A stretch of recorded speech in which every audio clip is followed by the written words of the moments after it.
Hi കൂട്ടുകാരെ, എല്ലാവർക്കും സുഖമാണെന്ന് വിശ്വസിക്കുന്നു. ഞാൻ സുഖമായിട്ടിരിക്കുന്നു. അപ്പോൾ ഇന്നത്തെ എൻ്റെ വീഡിയോ എന്ന് പറയുന്നത് വേറൊന്നുമല്ല, നിങ്ങൾ ചിലരൊക്കെ അനുഭവസ്ഥരായിക്കൊണ്ടിരിക്കുന്ന ഒരു വിഷയമാണ് അപവാദം കേൾക്കൽ. ശരിയല്ലേ? എല്ലാവരുമല്ല, ചിലരൊക്കെ. എത്രയൊക്കെ സത്യസന്ധമായിട്ട് നമ്മൾ ഒരാളുടെ മുമ്പിൽ നിന്നാലും എത്രയൊക്കെ നല്ല കാര്യങ്ങൾ ചെയ്താലും നമ്മൾ അപവാദം കേൾക്കുക എന്ന് പറഞ്ഞ ഒരു സ്വഭാവ രീതി നമ്മളിലൊക്കെ കടന്നു വരാറുണ്ട്. നമ്മൾ തെറ്റ് ചെയ്തിട്ടോ അല്ലെങ്കിൽ തെറ്റ് പറഞ്ഞിട്ടോ ഒന്നും ആയിരിക്കത്തില്ല, ഒരു തെറ്റിദ്ധാരണയുടെ പുറത്തോ അതുമല്ലെന്നുണ്ടെങ്കിൽ വ്യക്തി വൈരാഗ്യത്തിൻ്റെ പുറത്തോ ഒക്കെയാണ് നമ്മളിത് കേൾക്കാറുള്ളത്. ശരിയല്ലേ? അപ്പോൾ ഇത് പറയുന്ന ആള്, ഓപ്പോസിറ്റ് നിന്ന് ഇത് പ്രചരിപ്പിക്കുന്ന ആള് ഒരിക്കലും ചിന്തിക്കുന്നില്ല അവരിൽ എത്രമാത്രം തെറ്റുണ്ട്, അവരെന്ന വ്യക്തിയിൽ പകുതി ശരിയേ ഉള്ളൂ എന്ന് അവർ ചിന്തിക്കുന്നില്ല. അവരുടെ ഒരു ഹോബിയാണ്, അല്ലെങ്കിൽ അവരുടെ ഒരു സന്തോഷമാണ്, അതുമല്ലെന്നുണ്ടെങ്കിൽ അവരുടെ ഒരു വൈരാഗ്യ ബുദ്ധിയാണ്. നമുക്കിഷ്ടമില്ലാത്ത ആളെപ്പറ്റി അല്ലെങ്കിൽ നമുക്ക് അവരെപ്പറ്റി ഒന്നും അറിയാത്തൊരു വ്യക്തിയെപ്പറ്റി എന്തെങ്കിലുമൊക്കെ പറഞ്ഞ് അവരെ ചെറുതാക്കുക മറ്റുള്ളവരുടെ മുമ്പിൽ, അല്ലെങ്കിൽ അവരെ മോശക്കാരായി ചിത്രീകരിക്കുക. അതുമല്ലാന്നുണ്ടെങ്കിൽ അവർ വിഷമിക്കുന്നത് കാണുമ്പോൾ ഹാപ്പി ആയിട്ടിരിക്കാൻ ശ്രമിക്കുക ഓപ്പോസിറ്റ് നിൽക്കുന്ന ആൾ. ഇതൊക്കെ ചിലവരുടെ ഒരു സ്വഭാവ രീതിയാണ്. ഇതുകൊണ്ട് നിങ്ങൾക്കുണ്ടാവുന്ന നേട്ടം എന്താണ്? ഇതുകൊണ്ട് നിങ്ങൾക്കുണ്ടാവുന്ന നേട്ടം എന്താണ്? സാമ്പത്തികമായിട്ടോ ശാരീരികമായിട്ടോ കുടുംബപരമായിട്ടോ എന്തെങ്കിലും തരത്തിൽ നിങ്ങൾക്ക് അതുകൊണ്ട് വല്ല നേട്ടം ഉണ്ടാവുന്നുണ്ടോ? ഈ പറഞ്ഞുണ്ടാക്കുന്നത് കൊണ്ട് നിരപരാധിയായ ഒരു വ്യക്തിയെപ്പറ്റി ഇങ്ങനെ അപവാദങ്ങൾ പറഞ്ഞുണ്ടാക്കുന്നത് കാരണം നിങ്ങൾക്ക് വല്ല ഉയർച്ച ഉണ്ടാകുന്നുണ്ടോ? ഉണ്ടാകുന്നെങ്കിൽ ഓക്കെ, നിങ്ങൾ പറഞ്ഞുകൊണ്ടിരിക്കുക. ഞാനിത് പറയുമ്പോൾ കുറേ ആൾക്കാർ വന്ന് ചോദിക്കും, നീ നല്ലവളാണോടി, നീ പരിവൃതയാണോടി, നിനക്കിത് പറയാൻ എന്ത് യോഗ്യതയാടി എന്നൊക്കെ എന്നെ ചോദിക്കും. എനിക്കിതൊന്നും യേശത്തില്ല, എനിക്കിതൊന്നും ഒരു വിഷയമേ അല്ല. കാരണം ഒരാളുടെ സർട്ടിഫിക്കറ്റ് വേണ്ടിയിട്ട് ജീവിക്കാൻ ഞാൻ ആഗ്രഹിക്കുന്നില്ല. നല്ലത് ചെയ്താലും ചീത്ത ചെയ്താലും എല്ലാം കേൾക്കാനുള്ളത് കേട്ടോണ്ടേയിരിക്കും. പക്ഷെ ഇത് സഹിക്കാൻ പറ്റാത്ത ഒരുപാട് ആൾക്കാരുണ്ട്. അപവാദം കേട്ടിട്ട് സഹിക്കാൻ പറ്റാത്ത. ഞാനിപ്പം ഒരു ന്യൂസ് കണ്ട്, ഇപ്പോഴല്ല ഇന്നലെ ഞാനൊരു ന്യൂസ് കണ്ടതാണ്. 19 വയസ്സുള്ള ഒരു കുഞ്ഞ് ആത്മഹത്യ ചെയ്ത്. ഒരുപാട് എന്നെ വേദനിപ്പിച്ചു. 19 വയസ്സ് വരെ ആ കുഞ്ഞിനെ വളർത്തിക്കൊണ്ടുവരുന്ന അച്ഛനും അമ്മയും എത്രമാത്രം വേദനിച്ചിട്ടുണ്ടായിരിക്കും ആ കുഞ്ഞിനെ. അവർ ഒരുപാട് പ്രതീക്ഷയാണ്. അത് പെൺകുട്ടിയാണെങ്കിൽ ശരി, ആൺകുട്ടിയാണെങ്കിലും ശരി, ഒരുപാട് പ്രതീക്ഷയാണ് നമ്മുടെ മക്കൾ വളർന്നു വരുന്നത്. അത് ഒരു നിമിഷം കൊണ്ട് പൊലിഞ്ഞു പോകുക എന്ന് പറയുമ്പം നമുക്ക് ഭയങ്കര വേദന ഉണ്ടാകുന്ന ഒരു കാര്യമാണ്.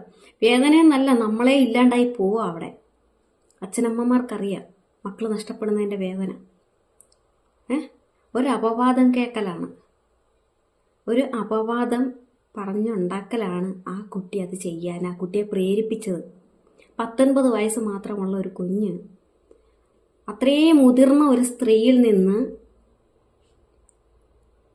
അയൽവക്കക്കാരിയായ ഒരു സ്ത്രീയാണ്, അവരിൽ നിന്ന് ഒരു അപവാദം പറഞ്ഞ് കേട്ടപ്പോൾ അതങ്ങനെ ചെയ്യണമെന്നുണ്ടെങ്കിൽ ആ കുട്ടി സത്യസന്ധമായിട്ട് പോയ ഒരു കുട്ടിയാണ്. ആ കുട്ടിക്കത് താങ്ങാൻ കഴിഞ്ഞില്ല. ചെയ്യാത്ത തെറ്റിന്റെ പേരിൽ അപവാദം കേൾക്കാന്ന് പറഞ്ഞാൽ ആ കുട്ടിക്കത് താങ്ങാൻ കഴിഞ്ഞില്ല. അതുകൊണ്ട് അവക്ക് എന്ത് നേട്ടമാണ് ഉണ്ടായത്? ആ പറഞ്ഞ് ഫലിപ്പിച്ച ആ വ്യക്തിക്ക് എന്ത് നേട്ടമാണ് അതുകൊണ്ടുണ്ടായത്? നീ ഒരാടെ നേർക്ക് നീ വിരൽ ചൂണ്ടുമ്പോൾ നീ ചിന്തിക്കേണ്ട ഒരേ ഒരു കാര്യം, നീ ശരിയാണോ എന്നുള്ളതാണ്. ഇത് പറയാൻ നീ യോഗ്യയാണോ അല്ലെ യോഗ്യനാണോ? അതാണ്. കുറ്റങ്ങളും കുറവുകളും ഒന്നും ഇല്ലാത്ത മനുഷ്യർ ഈ ലോകത്ത് സൃഷ്ടിക്കപ്പെടുന്നതേയില്ല. ഒരു മനുഷ്യരും കുറ്റങ്ങളും കുറവുകളും തികഞ്ഞിട്ട് ഈ ലോകത്ത് ജനിക്കുന്നില്ല, ജീവിക്കുന്നുമില്ല. ഞാൻ പറയും ഞാൻ ശരിയാണെന്ന്, മറ്റൊരാൾ പറയും അവര് ശരിയാണെന്ന്.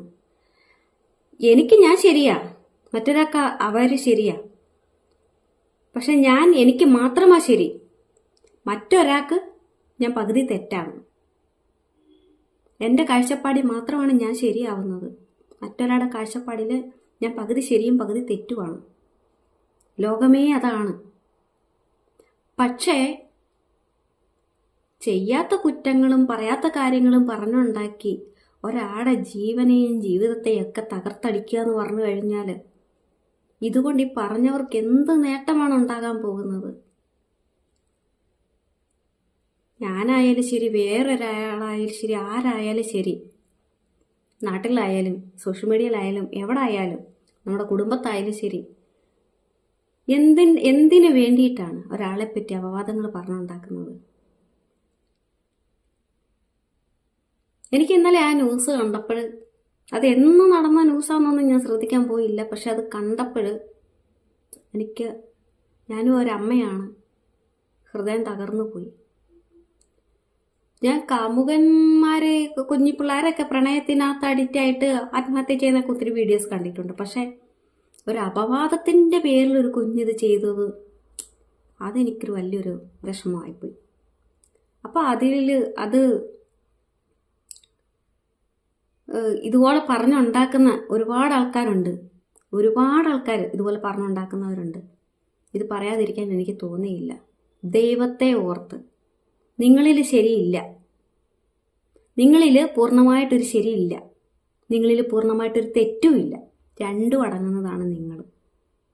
നിങ്ങൾ മറ്റൊരാൾ തെറ്റായിരുന്നായിരിക്കാം, അല്ലെങ്കിൽ നിങ്ങളുടെ വെറുമൊരു സംശയമായിരുന്നിരിക്കാം.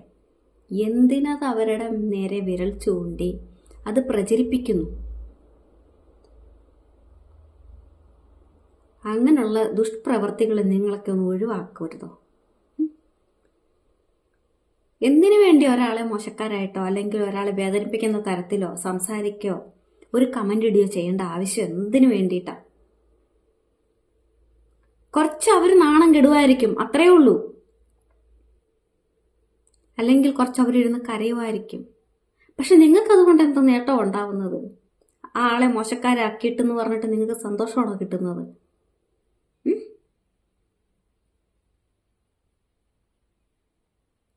ഈ ലോകത്തിന്റെ പോക്ക് എങ്ങോട്ടാണെന്ന് ഒരു പിടിയും കിട്ടുന്നില്ല. സത്യമായിട്ട് ഇതൊന്നും പറയാതിരിക്കാൻ എനിക്ക് കഴിയുന്നില്ലാത്തത് കൊണ്ടാവും. ഞാനും ഒരു അമ്മയെ 19 വയസ്സ് വരെ ഒരു കുഞ്ഞിനെ വളർത്തിക്കൊണ്ട് വരിക എന്ന് പറഞ്ഞാൽ ഒരുപാട് സ്വപ്നങ്ങളും ഒരുപാട് ആഗ്രഹങ്ങളും ഒരുപാട് പ്രതീക്ഷകളും ഒക്കെയാണ് അവിടെ നഷ്ടപ്പെടുന്നത്. അത് നമ്മുടെ കുടുംബത്തിൽ നിന്നായാലും ശരി, അയൽവക്കത്തിൽ നിന്നായാലും ശരി, നാട്ടുകാരിൽ നിന്നായാലും ശരി, സോഷ്യൽ മീഡിയയിൽ നിന്നായാലും ശരി, അത് ഇല്ലാതാക്കപ്പെടുമ്പോൾ അതിൻ്റെ വേദന അനുഭവിക്കുന്നവർക്ക് മാത്രമേ അറിയാൻ പറ്റത്തുള്ളൂ. നിങ്ങൾ ദൈവത്തെ ഓർത്ത് നിങ്ങൾ ജീവിക്കുക, നിങ്ങൾ സന്തോഷത്തോടെ ഇരിക്കുക. മറ്റൊരാളുടെ ജീവിതത്തിൽ ഇടിച്ചു കയറി അവർക്കൊരു വിഷമഘട്ടം ഉണ്ടാക്കി വെക്കാതിരിക്കുക. ഒരമ്മ എന്ന നിലയ്ക്ക് ഇത്രയെങ്കിലും എനിക്ക് പറയാതിരിക്കാൻ കഴിയത്തില്ല. അപ്പോൾ എല്ലാവരും സന്തോഷത്തോടെ ഇരിക്കുക, ഹാപ്പി ആയിട്ട് ഇരിക്കുക. എല്ലാവർക്കും സ്നേഹിക്കാൻ കഴിയട്ടെ. എല്ലാവരും നല്ല മനസ്സോടെ മുമ്പോട്ട് പോവുക. നല്ലത് മാത്രം ചിന്തിക്കുക, നല്ലത് മാത്രം പ്രവർത്തിക്കുക, നല്ലതിനു വേണ്ടി മാത്രം ജീവിക്കുക. അപ്പോൾ ഓക്കെ, ബൈ ബൈ. എൻ്റെ ഈ കുടുംബത്തെ പ്രിയപ്പെട്ട കൂട്ടുകാരോട് ഞാൻ പ്രത്യേകം പറയുക, എൻ്റെ കൂട്ടുകാരെല്ലാം നല്ല കൂട്ടുകാരായിരിക്കണം, നല്ല സഹോദരങ്ങളായിരിക്കണം, നല്ല കുടുംബക്കാരായിരിക്കണം. ഞാനത് പ്രതീക്ഷിക്കുന്നുണ്ട് നിങ്ങളിൽ ഓരോരുത്തരിൽ നിന്നും.